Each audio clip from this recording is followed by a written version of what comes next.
यह कहानी एक सच्ची घटना पर आधारित है। दोस्तों, दुर्घटना से देर भली, नजर हटी, दुर्घटना घटी जैसे शब्द आज के समय में सिर्फ एक डायलॉग मात्र रह गए हैं। इन शब्दों का महत्व सिर्फ वही जानता है जो कभी इन हादसों से गुजर चुका होता है। आज की कहानी भी हमारी कुछ इसी पर आधारित है। आज की कहानी में हम जानेंगे कि कैसे रोहन की एक गलती ने उससे उसकी ज़िंदगी छीन ली, उसका परिवार छीन लिया और उसकी दुनिया छीन ली। कहते हैं कि सड़क हादसे भुलाए जा सकते लेकिन पीछा नहीं छोड़ते। एक बार अगर आपसे कोई हादसा हो गया तो फिर मरते दम तक वो हादसा कभी आपका पीछा नहीं छोड़ेगा। हर समय उस हादसे की तस्वीर आपके जहन में होगी और ख़ासकर तब जिससे आप टकराए हो वो किसी प्रतिशोध में मरा हो, तो अब उसके प्रतिशोध की ज्वाला आप पर फूटेगी। दोस्तों, इस कहानी को सुनने के बाद हो सकता है कि आपको गाड़ी चलाने से भी डर लगे। आइए जानते हैं। रोहन पेशे से एक इलेक्ट्रिकल इंजीनियर था। उसकी ज़िंदगी मस्त थी, सारी ज़रूरतमंद चीज़ उसके पास पर्याप्त थी।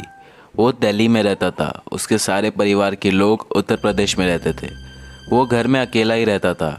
एक दिन की बात है, रोहन को एक पार्टी में जाना था। वो ऑफिस से काफ़ी देर निकला।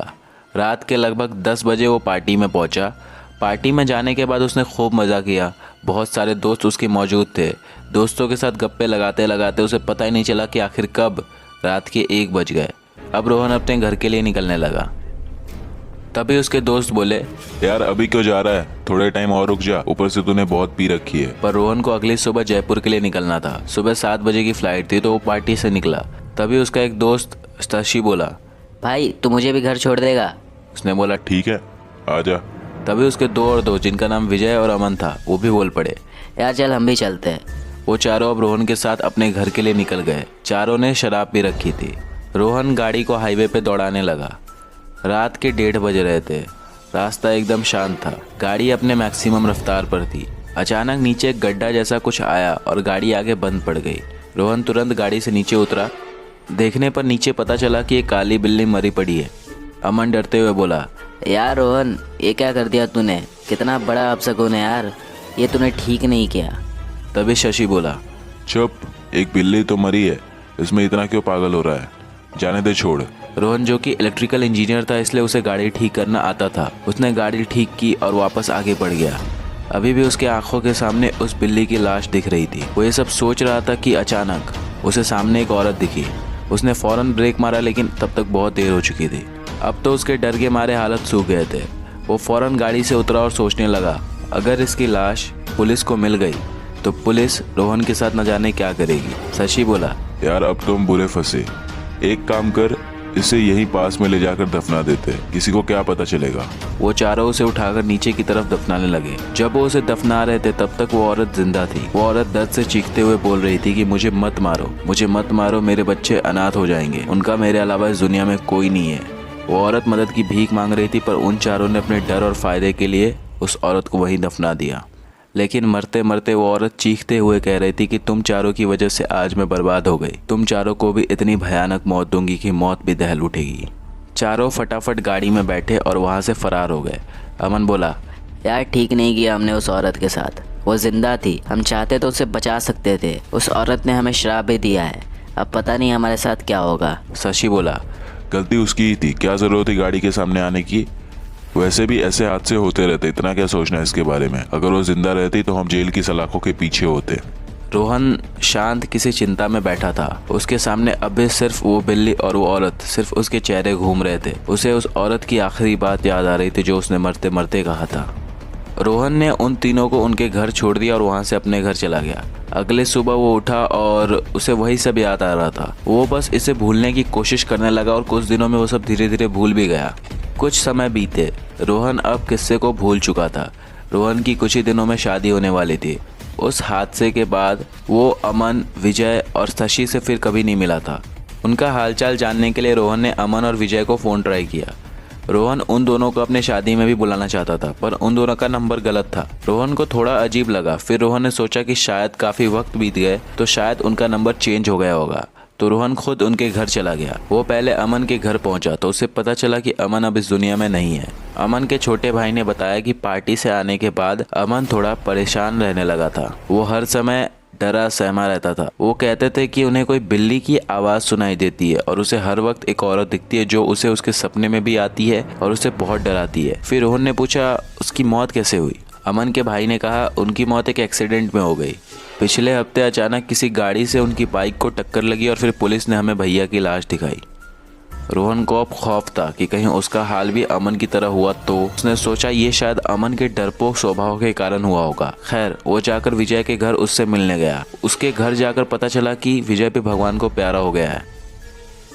उसके परिवार वालों ने बताया कि लगभग 1 महीने पहले विजय एक मोटर कंपनी में मीटिंग के सिलसिले में गया हुआ था। वहीं से हमें पता चला कि विजय के सिर पे कोई मशीन गिर गया और विजय की जगह पर दर्दनाक मौत हो गई। रोहन ने उनके घर वालों से पूछा क्या कभी विजय को कोई बुरा सपना आता था, कभी उसके साथ कुछ हादसा वगैरह हुआ था।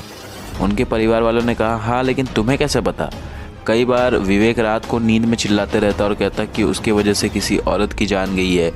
नींद से जागने के बाद जब हम उससे पूछते तो वो हमें सब कुछ नहीं बताता। रोहन क्या तुम बता सकते हो क्या बात हो सकती है। रोहन बोला नहीं आंटी मुझे नहीं पता। इतना कहकर रोहन दौड़ता हुआ वहाँ से निकल गया। कुछ समय बीते, उसकी ज़िंदगी वापस नॉर्मल हो गई थी। उसने विजय और अमन की मौत को महज एक इत्तेफाक समझकर भुला दिया। इसके साथ अब तक सब सही था, लेकिन सबसे मुख्य आरोपी तो वही था। एक दिन अचानक उसे खबर मिली कि शशि अपने ही घर में पंखे से लटका हुआ मरा पाया गया। वो तुरंत शशि के घर पहुंचा। उसके घर का माहौल एकदम सुन्न था। वो भी शशि की हालत पर मातम मना रहा था। आज उसे लगने लगा था कि अगला नंबर उसी का है। उसने खुद को बचाने के लिए गांव जाने का फैसला किया। गांव की टिकट 2 दिन बाद की थी। एक रात पहले वो गहरी नींद में सो रहा था, तभी उसे सपना आया कि वो काली बिल्ली जिसे उसने कुचला था उसने उसके गर्दन पर जोरदार वार किया और वो औरत जिसे उसने जिंदा दफनाया था वो भी उसके ऊपर चढ़ रही थी। अचानक उसके कमरे में बिल्ली की आवाज़ें आने लगी।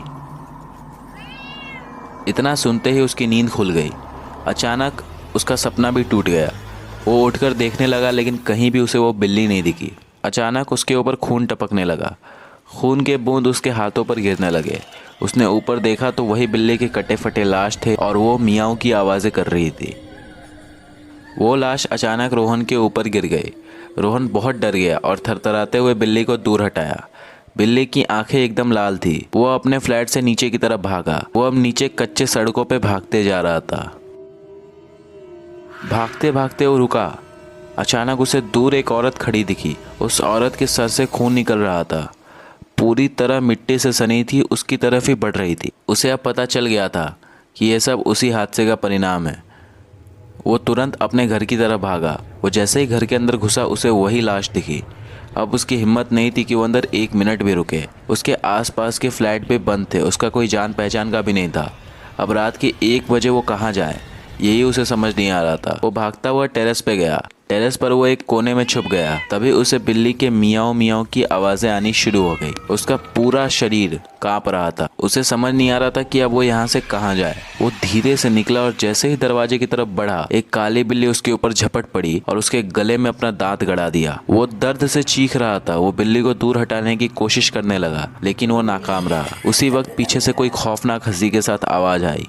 इससे भी ज्यादा दर्द इस मासूम बिल्ली को हुआ होगा जब तूने उसे अपनी गाड़ी से कुचला था। रोहन ने अपनी नज़रें घुमाई तो उसे वही औरत दिखी। अब वो कोई औरत नहीं बल्कि एक पिशाचिनी के रूप में थी। वो अब धीरे धीरे उसकी तरफ बढ़ने लगी। रोहन थरथराते हुए बोला, जो हुआ अनजाने में हुआ। मैंने जानबूझकर तुम्हें नहीं मारा। मैं जिंदा थी, जिंदगी की भीख मांग रही थी। मैं तड़प रही थी, लेकिन तुझ सबको मुझ पर दया नहीं आई। तेरे वजह से मेरे बच्चे अनाथ हो गए, भूखे मारे गए। उन तीनों को तो बड़ी भयानक मौत दी, तुझे तो मैं सबसे भयानक मौत दूंगी। इतना कहकर वो आत्मा उसकी तरफ बढ़ने लगी और रोहन पीछे की तरफ हटने लगा। अब वो एकदम मौत के मुंह में था। तभी अचानक कुआर से उसका पैर फिसला और वो सीधा नीचे की तरफ जा गिरा। 15 महाले की इमारत से गिरकर उसकी दर्दनाक मौत हो गई। अगली सुबह उसकी लाश नीचे पड़ी खून से सनी मिली। उसके परिवार वालों को बुलाया गया और उसका अंतिम संस्कार कर दिया गया। दोस्तों, देखा आपने कैसे एक लापरवाही और जल्दबाजी के चलते न केवल रोहन बल्कि कितने लोगों ने इसकी सज़ा भुगती। दोस्तों, आत्माएं आपको मार नहीं सकती, लेकिन मरने पर मजबूर जरूर कर सकती है। शायद न जाने कितने सड़क हादसे के किस्से हम अक्सर सुनते रहते हैं, लेकिन प्रतिशोध में हुआ हादसा कभी पीछा नहीं छोड़ता। अगर ये किस्सा आपको पसंद आया चैनल को सब्सक्राइब करिए, वीडियो को लाइक करिए, शेयर करिए, कमेंट करिए। शुक्रिया।